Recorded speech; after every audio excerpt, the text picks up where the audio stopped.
ketika saya membuat khotbah itu, ini sangat menarik karena memang di dalam kehidupan bergereja, khususnya dalam kehidupan berorganisasi, orang punya pembacaan ini, dia menampilkan ada kesalahpahaman doktrinal yang terjadi pada jemaat mula-mula. Sehingga di awal ini, di khotbah saya memulainya dengan satu istilah ini yang mungkin orang semua sudah dengar. Tapi sebenarnya ini menjadi suatu hal yang kontroversial. Karena istilah ini biasa dikonotasikan pada hal-hal yang positif, juga bisa pada hal-hal yang negatif. Dia berbeda dengan perkembangan zaman. Istilah ini bernama normalisasi, atau menganggap sesuatu itu biasa atau membiasakan. Nah, yang membiasakan begini bisa orang pakai pada hal yang baik dan hal yang tidak baik. Bapak Ibu dikatakan istilah ini sangat berkaitan dengan era sekarang tentang normalisasi. Ketika membuat khotbah ini, saya scroll reels again, dan kemudian ada perdebatan tentang cara berpakaian di dalam beribadah. Kan banyak yang menormalisasi bahwa beribadah pakai pakaian yang tidak perlu rapi, karena Allah itu melihat hati, bukan penampilan. Nah, itu normalisasi. Padahal itu kan tidak baik sebenarnya. Dalam perdebatan itu kesimpulannya tidak baik. Kemudian ada juga satu istilah yang sangat subjektif. Kalau di beberapa bulan lalu itu ada satu momen stand up comedy namanya Panji, dengan nama show-nya Mensrea Niaja. Dia kan tidak bisa dilaporkan secara hukum, katanya gitu. Karena dia sampaikan itu menurut keyakinan saya, itu sangat subjektif. Itu dipakai pada hal-hal yang bisa yang benar, hal-hal yang positif, dan hal-hal yang negatif. Begitu juga dalam soal beribadah. Dan kita sekarang banyak dari kita yang memikirkan tentang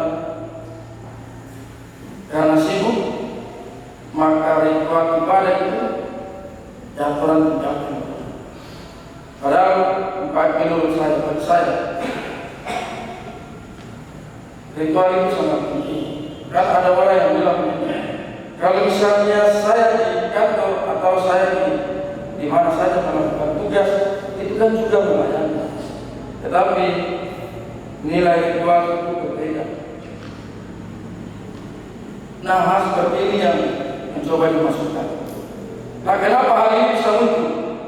Karena ada satu tahapan zaman atau era modern yang mengakui kebenaran itu adalah tunggal, tapi berdasarkan sains ilmiah.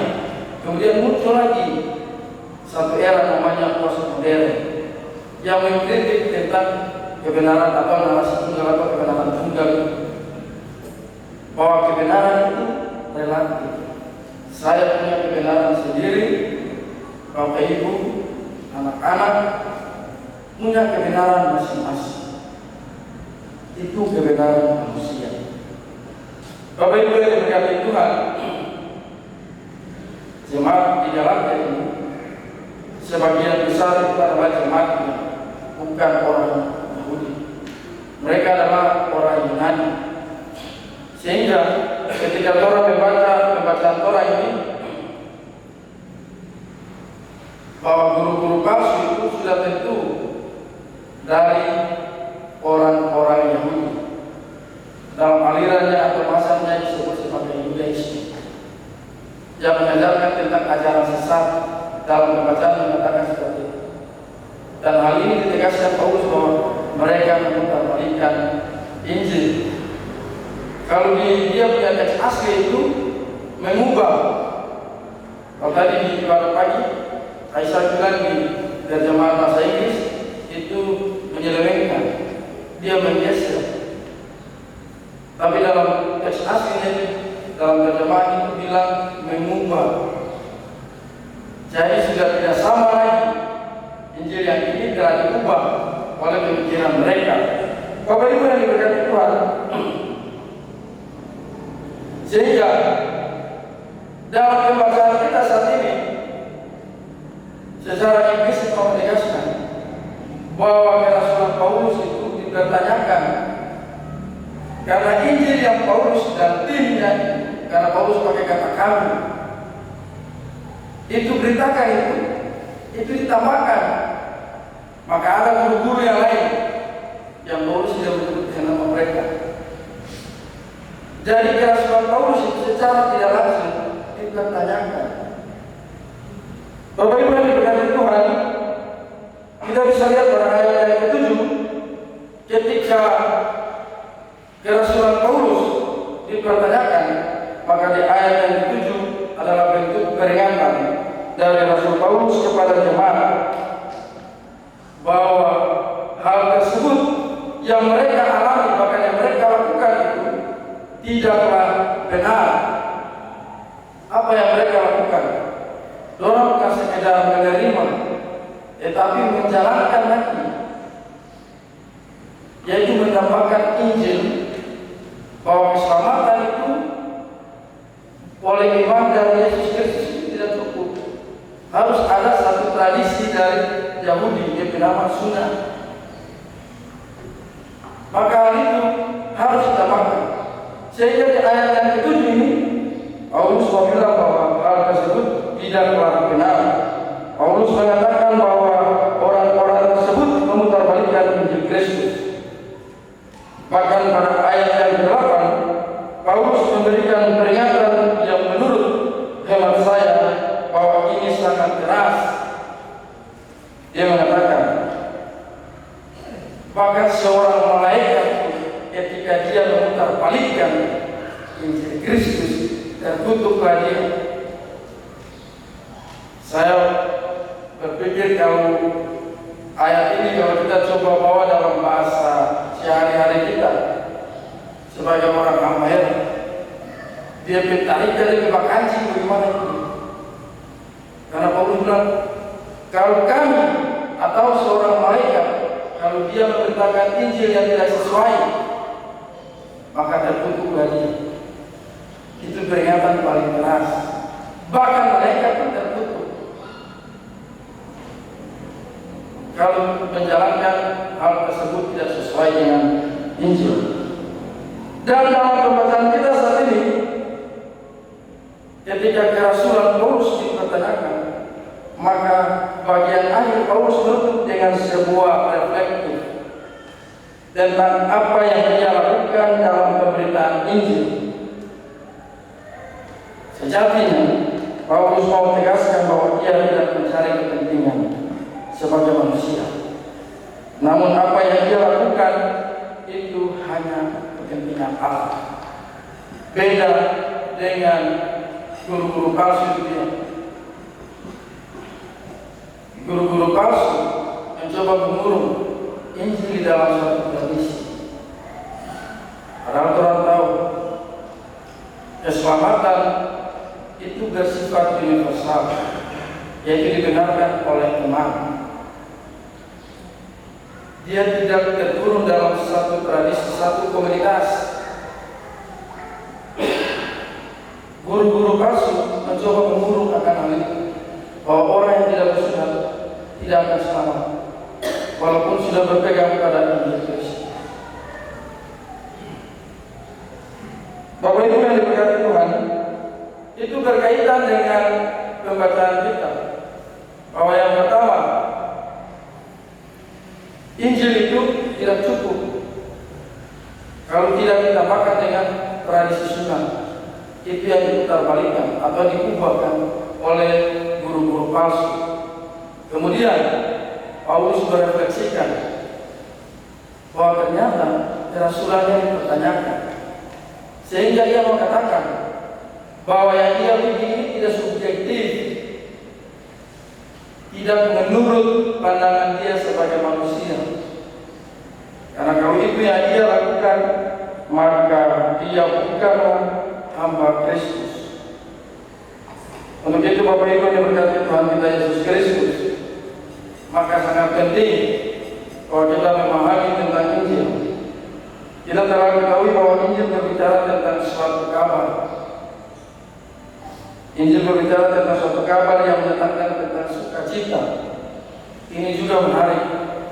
Sukacita yang berbeda dari hal-hal yang kita pahami, yang harus bersifat senang saja. Tidak. Kalau dia bersifat senang saja, jemaat mula-mula itu sudah tinggalkan. Injil itu bukan hal itu. Bukan tentang bicara tentang kabar yang membawa kesenangan. Kalau kabar yang membawa kesenangan itu, jemaat mula-mula dalam penderitaan pun itu sudah lain istilah. Siapa yang mau dapat bunuh, dapat kejangan dari Kaisar Nero?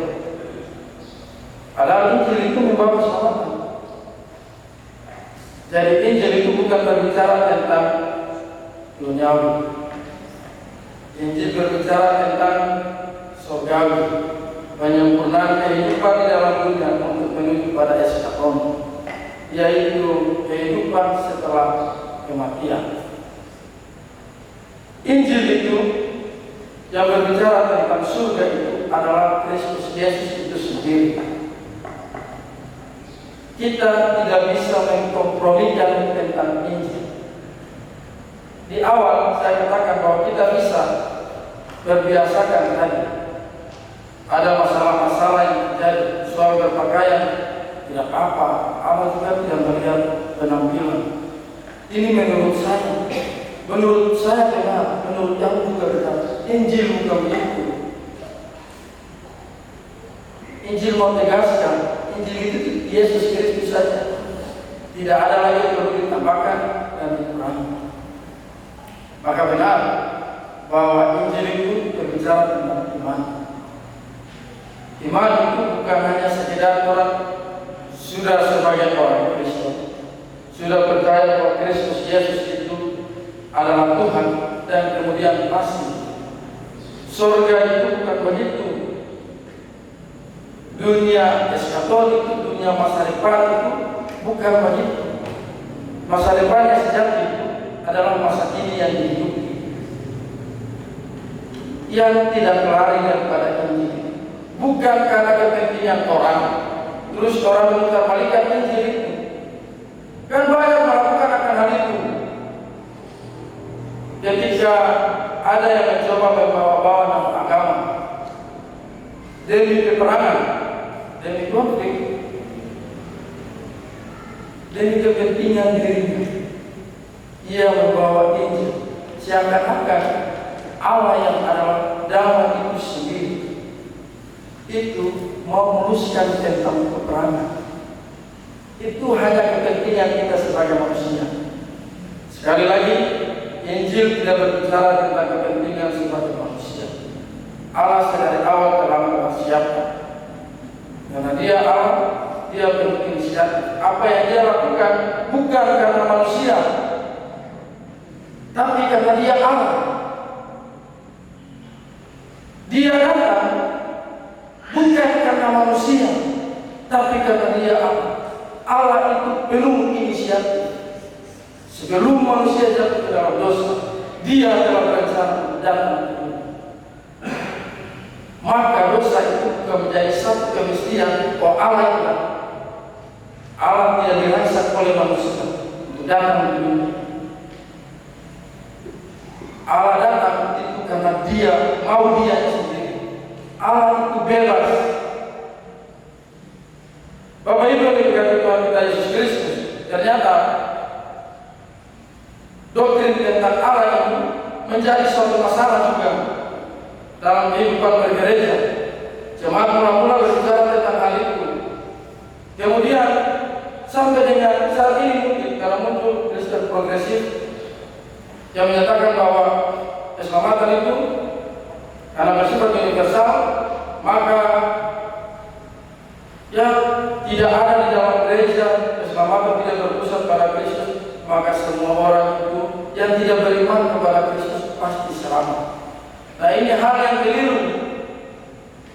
Sedari awal itu indoktrinal atau kesalahpahaman tentang doktrin itu telah terjadi.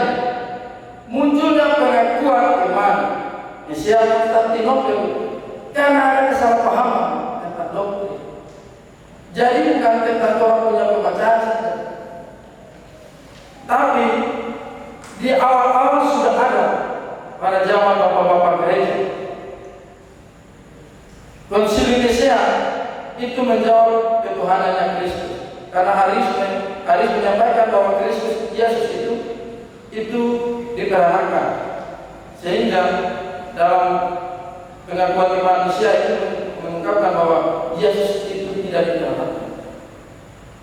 Konsili Konstantinopel mengungkapkan ketuhanan Roh Kudus, sehingga Nisea dan Konstantinopel tidak bisa dipisahkan. Itu berbicara tentang kesalahpahaman, ternyata kesalahpahaman atau indoktrinal terhadap ajaran Kristus, ajaran gereja itu berbicara tentang kepentingan seseorang. Maka sebagai pelayan kita pun berefleksi akan hal ini. Apakah di dalam menjalankan pelayanan Injil ini kita gunakan sebagai kepentingan kita atau terhadap? Itu yang menjadi masalah. Sebagai umat yang juga begitu. Di dalam keluarga, apakah kita pakai akan hal itu? Sehingga ada kesalahpahaman-pahaman. Karena saya merasa paling unggul. Contoh, ada yang bilang bahwa di dalam Alkitab itu laki-laki itu sangat unggul, maka harus hormati dan hargai laki-laki. Ini kan sebenarnya kesalahpahaman. Allah itu kasih. Dia tidak menciptakan tentang diskriminasi. Yang kita bingung seperti itu karena kepentingan kita menganggap diri kita ini benar, sehingga hal ini yang harus mengikut. Karena itu sangat subjektif dan kita normalisasi akan hal itu.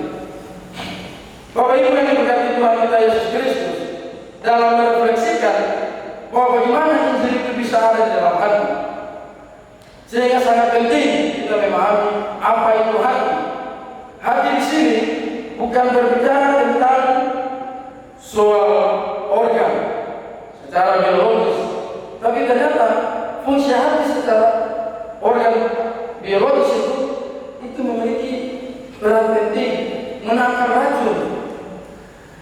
Jadi ada di satu podcast Dr. Tirta dia mengatakan begini, maka yang menentukan hati dan alkohol. Kalau sampai hati kita sudah hancur, tidak ada lagi yang menangkap racun. Dia bilang, kenapa kita bisa sehat ketika kita makan di pinggir jalan, padahal abu banyak? Karena ada hati. Nah, itu secara biologis saja hati memiliki peran paling penting. Dan secara teologis, dalam Alkitab juga mengungkapkan akan hal itu. Misalnya dalam Amsal 4 ayat 3 mengungkapkan bahwa jagalah hati dengan segala kewaspadaan, karena dari situlah terpancar kehidupan. Yeremia 17 ayat 9, hati manusia itu licik, lebih licik daripada segala sesuatu, dan sangat parah penyakitnya, siapakah yang dapat mengetahuinya? Matius 5 ayat 8 mengatakan, berbahagialah orang yang murni hatinya, karena mereka akan melihat Allah. Amsal 17 ayat 22, ketika Tuhan berkunjung pada orang-orang sakit, dia mengatakan, hati yang gembira adalah obat yang manjur, tetapi semangat yang patah mengeringkan tulang. Maka benar bahwa hati menjadi ruang kehidupan yang menghidupkan kita. Hati menjadi tempat pertemuan Allah. Untuk itu, sekiranya kita semua menjadikan hati sebagai tempat tinggal Allah, sebagai mesbah Allah, yakni Kristus Yesus yang adalah Injil itu. Maka Bapak Ibu yang diberkati Tuhan, Untuk itu sekiranya kita umat-umat Allah dan pelayan Allah tidak menambah dan mengurangi kebenaran yang telah dinyatakan. Ingat, Injil itu Kristus Yesus. Tidak perlu ditambahkan lagi Yesus yang begini, Yesus yang begini. Tidak perlu lagi. Kita tidak perlu menambahkan Injil demi kepentingan diri kita untuk menciptakan kesalahpahaman. Kepentingan kelompok kita. Jangan kita manfaatkan Injil demi kepentingan kelompok kita, sama seperti aliran Yudaisme. Kepentingan budaya kita, dan juga sekiranya kebenaran Allah dapat kita wujud nyatakan dalam kehidupan keluarga kita dengan tidak memandang siapa yang lebih tinggi, dan juga dalam ruang-ruang pekerjaan dan pelayanan kita tidak memunculkan kesalahpahaman demi kepentingan ini. Kalau ada akan hal itu kita berbicara tentang kepentingan.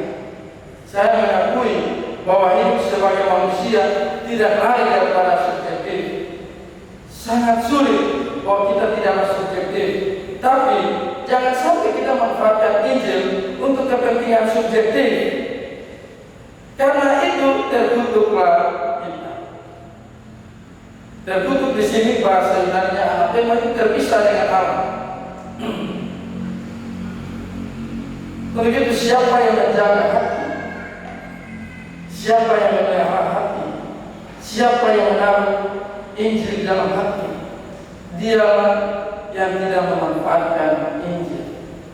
Maka benar bahwa orang punya tema berbicara tentang tetapkan hati pada Injil. Karena hati menjadi ruang kehidupan yang menghidupkan kita. Ingat, Injil itu kebenaran yang absolut. Allah itu adalah sang absolut yang absolut. Injil itu tidak bisa direlatifkan. Pada era sekarang itu era postmodernis. Injil itu sudah mutlak. Tidak usah lagi orang tambah-tambahkan demi kepentingan orang, demi mencari nama dan lain-lain. Bahwa kamu akan masuk surga hanya melalui doa saya. Jangan seperti itu dan lain sebagainya.